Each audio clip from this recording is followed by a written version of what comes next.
Nama Hertman mendadak ramai dibicarakan di ruang publik sepak bola nasional. Dalam waktu singkat, berbagai judul muncul dengan narasi yang terdengar sangat meyakinkan. Pelatih ini disebut sudah disambut hangat oleh para pemain, mengaku tidak sabar menjalani debut bersama tim nasional. Bahkan, dikaitkan dengan isu pengumuman skuad senior yang disebut-sebut mewah. Bagi banyak orang, rangkaian kalimat ini terasa seperti satu kesatuan peristiwa yang sudah hampir pasti terjadi. Padahal, jika ditelusuri lebih pelan, cerita yang berkembang jauh lebih kompleks daripada sekadar satu kesimpulan sederhana. Awalnya, tidak ada pengumuman resmi dari Federasi Sepak Bola yang menyatakan bahwa Hertman telah ditunjuk sebagai pelatih tim nasional. Tidak ada konferensi pers, tidak ada rilis resmi, dan tidak ada dokumen publik yang mengonfirmasi statusnya. Namun di tengah kekosongan informasi resmi itu, berbagai potongan kabar mulai bermunculan. Potongan inilah yang kemudian dirangkai menjadi sebuah narasi besar. Seolah-olah semua proses sudah rampung dan hanya tinggal menunggu waktu. Salah satu klaim yang paling sering muncul adalah bahwa para pemain menyambut Hertman dengan antusias. Klaim ini terdengar wajar dan positif, tetapi perlu dilihat lebih cermat. Dalam sepak bola profesional, pemain tim nasional hampir selalu memberikan pernyataan normatif ketika ditanya soal pelatih. Kalimat seperti "kami siap bekerja dengan siapapun pelatihnya" atau "kami terbuka terhadap pelatih baru" adalah jawaban standar yang mencerminkan sikap profesional, bukan ekspresi personal terhadap satu sosok tertentu. Ketika pernyataan umum seperti ini kemudian dikaitkan secara spesifik dengan nama Hertman,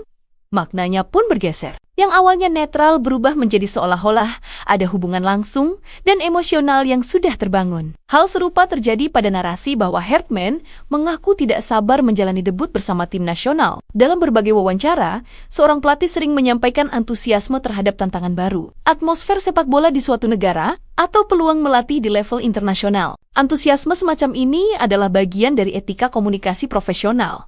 Namun antusiasme tidak sama dengan kepastian. Seorang pelatih bisa saja merasa tertarik dan bersemangat, tanpa berarti sudah menandatangani kontrak atau menerima penugasan resmi. Ketika pernyataan yang bersifat umum ini ditempatkan dalam konteks yang sangat spesifik, publik pun mudah mengira bahwa debut tersebut tinggal menunggu waktu. Narasi semakin menguat ketika istilah skuad mewah senior ikut dimasukkan. Istilah ini sebenarnya tidak memiliki definisi baku dalam sepak bola. Mewah adalah kata yang syarat emosi. Sering digunakan untuk menggambarkan skuad dengan banyak pemain abroad, nama besar, atau nilai pasar tinggi. Namun dalam praktiknya, pelatih tidak menyusun tim berdasarkan kemewahan, melainkan kebutuhan, sistem permainan, kondisi fisik, kedalaman posisi, dan kesiapan mental jauh lebih menentukan daripada reputasi di atas kertas. Ketika istilah skuad mewah digunakan sejak awal, ekspektasi publik pun langsung melambung. Meski belum ada satupun daftar pemain yang diumumkan secara resmi. Di titik ini, terlihat sebuah pola yang sering berulang dalam pemberitaan sepak bola. Informasi awal yang terbatas disatukan dengan asumsi, lalu diperkuat oleh harapan publik. Judul-judul kemudian disusun dengan nada kepastian, meski isi informasinya masih berada di wilayah kemungkinan. Ini bukan selalu soal niat menyesatkan, tetapi lebih pada cara kerja ekosistem media dan konten digital yang mengejar perhatian dalam waktu singkat. Masalahnya, ketika narasi seperti ini terus diulang, publik perlahan menganggapnya sebagai kebenaran. Ekspektasi terbentuk bahkan sebelum fakta berdiri. Jika pada akhirnya keputusan resmi tidak sesuai dengan gambaran yang terlanjur diyakini, kekecewaan pun muncul. Padahal, kekecewaan itu bukan lahir dari kegagalan nyata, melainkan dari asumsi yang terlalu dini. Dalam konteks sepak bola nasional, hal ini menjadi sangat sensitif. Tim nasional bukan hanya soal taktik dan hasil pertandingan, tetapi juga simbol harapan publik. Setiap kabar tentang pelatih, pemain, dan skuad akan selalu dibaca dengan emosi. Karena itu, penting untuk membedakan antara informasi yang sudah dikonfirmasi dan narasi yang masih bersifat spekulatif. Sampai saat ini, yang benar-benar bisa dipastikan hanyalah bahwa nama Hertman masuk dalam pembicaraan dan wacana publik.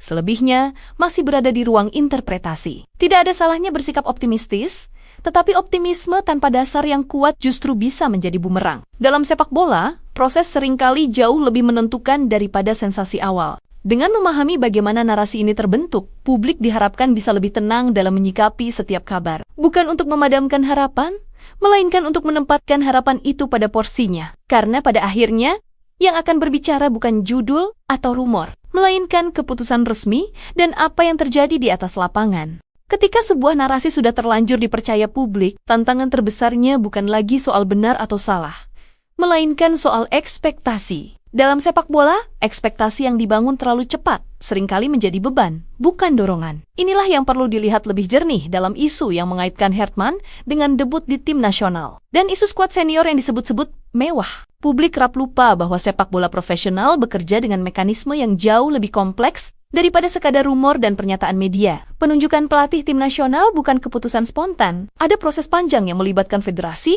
pertimbangan teknis, target jangka pendek, dan jangka panjang, hingga kesesuaian visi. Selama proses itu belum diumumkan secara resmi, semua kabar yang beredar seharusnya diposisikan sebagai informasi sementara, bukan kesimpulan akhir. Masalahnya, ketika narasi pelatih sudah siap debut dan skuad mewah tinggal diumumkan terus diulang, publik secara tidak sadar mulai menganggap proses itu sudah selesai. Pada titik ini, logika sering dikalahkan oleh harapan. Jika nantinya keputusan resmi berbeda dari bayangan, kekecewaan pun diarahkan ke pihak yang sebenarnya belum pernah menjanjikan apa-apa. Hal serupa juga berlaku pada para pemain. Pemain tim nasional berada dalam posisi profesional yang menuntut mereka untuk bersikap terbuka terhadap siapapun pelatihnya. Sikap ini bukan bentuk dukungan personal terhadap satu nama tertentu, melainkan etika kerja. Ketika sikap profesional itu diterjemahkan sebagai sambutan spesifik, publik bisa salah memahami relasi yang sebenarnya belum tentu terbangun. Soal skuad senior, ekspektasi publik seringkali dibangun di atas daftar impian, bukan kebutuhan taktik. Banyak yang membayangkan skuad dengan nama-nama besar, pemain luar negeri, dan nilai pasar tinggi. Padahal, dalam kenyataannya, pelatih yang serius membangun tim akan lebih memikirkan keseimbangan. Pemain dengan nama besar belum tentu cocok dengan sistem yang ingin diterapkan. Pemain yang jarang dibicarakan justru bisa menjadi kunci permainan. Ketika istilah skuad mewah digunakan terlalu dini, tekanan langsung mengarah ke hasil. Jika hasil tidak sesuai harapan, kritik akan datang lebih cepat daripada evaluasi. Padahal, sepak bola tidak bisa diukur hanya dari 1 atau 2 pertandingan. Butuh waktu untuk melihat apakah sebuah keputusan benar-benar tepat. Disinilah peran literasi informasi menjadi penting. Media, kreator konten, dan penonton berada dalam satu ekosistem yang saling memengaruhi. Judul yang sensasional akan terus diproduksi selama mendapat respons besar. Namun penonton juga memiliki kuasa untuk tidak langsung percaya, untuk menunggu klarifikasi, dan untuk membedakan antara fakta, opini, dan asumsi. Cek Fakta memandang isu ini bukan sebagai soal siapa benar atau salah, melainkan sebagai pelajaran bersama. Dalam sepak bola nasional, terlalu sering kita terjebak dalam siklus harapan tinggi dan kekecewaan cepat. Setiap nama baru langsung diposisikan sebagai penyelamat, lalu dinilai gagal sebelum diberi ruang untuk bekerja. Jika suatu saat Hertman benar-benar diumumkan secara resmi sebagai pelatih tim nasional, maka semua pembahasan akan berpindah ke ranah yang berbeda. Debutnya akan tercatat jelas, skuadnya diumumkan terbuka, dan kinerjanya bisa dievaluasi secara objektif. Namun sampai titik itu tiba, kehati-hatian adalah sikap yang paling masuk akal. Harapan bukanlah kesalahan. Yang berbahaya adalah ketika harapan dibangun di atas informasi yang belum lengkap, sepak bola membutuhkan dukungan, tetapi dukungan yang sehat lahir dari pemahaman, bukan dari euforia sesaat. Pada akhirnya, publik sepak bola Indonesia semakin dewasa. Kedewasaan itu terlihat bukan dari seberapa keras kita berharap, tetapi dari seberapa tenang kita menyikapi setiap kabar. Tidak semua rumor adalah hoax, namun tidak semua rumor layak dipercaya sepenuhnya. Di era informasi cepat, kemampuan untuk berhenti sejenak dan berpikir kritis menjadi sangat berharga. Judul boleh menggugah emosi, tetapi keputusan seharusnya menunggu konfirmasi. Cek Fakta akan terus berdiri di titik ini, mengajak penonton untuk tidak hanya menjadi penggemar, tetapi juga pengamat yang jernih. Karena sepak bola bukan hanya soal siapa pelatihnya, siapa pemainnya, atau seberapa mewah skuadnya. Sepak bola adalah soal proses, konsistensi, dan cara kita memahami realitas di balik layar. Jika menurut kalian isu ini terlalu dibesar-besarkan,